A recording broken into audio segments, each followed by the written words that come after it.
Today we're going to try something very different from a 3D printer. This is a candy printer from the Panda 3D brand. Instead of using plastic, it uses a special sugar to make personalized popsicles, either with designs ready from a tablet, or even with AI functions, or even with...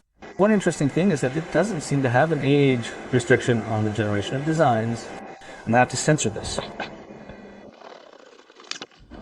We have a tool bag, wooden sticks for the popsicles, and cellophane bags to store the candy.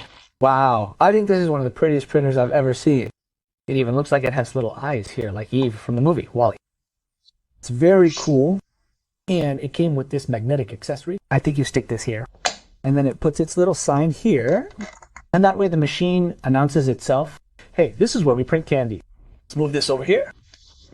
Oh, it's very heavy. We have its power cable, a shovel to put the sugar cubes in, some keys to open the back door of the robot, plastic containers, a syringe, a silicone tube, a set of keys for maintenance, and 10 spare nozzles. And they also send me this tablet with the Panda 3D application preloaded. Here we have a remote control. It seems that it is its power source and all its electrical connections. By opening this little door, we are going to put our sugar cubes in this compartment. It is going to heat up and melt through this nozzle on the print bed. Finally, I see that it has a special arrangement with 2 fans for cooling, which almost completely covers the print bed. The idea is that you put a stick here in the middle, the design is printed on top, and this makes sure that it comes out rigid, like a popsicle. It seems quite simple to use. I have already studied the machine for a while, and I will show you how it works. Let's turn it on, and also turn on the included tablet.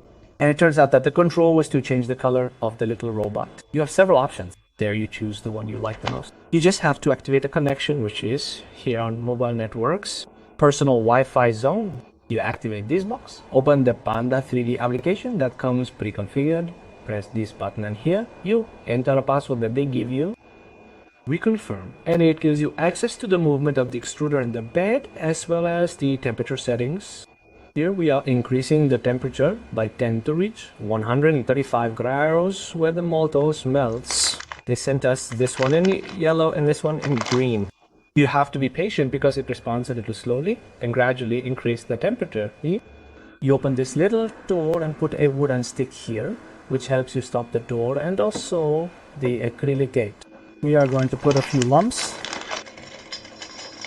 And once heated to 135 Gauss, you have to wait about 15 minutes for the maltose to melt properly. It has a special space for you to put the wooden sticks.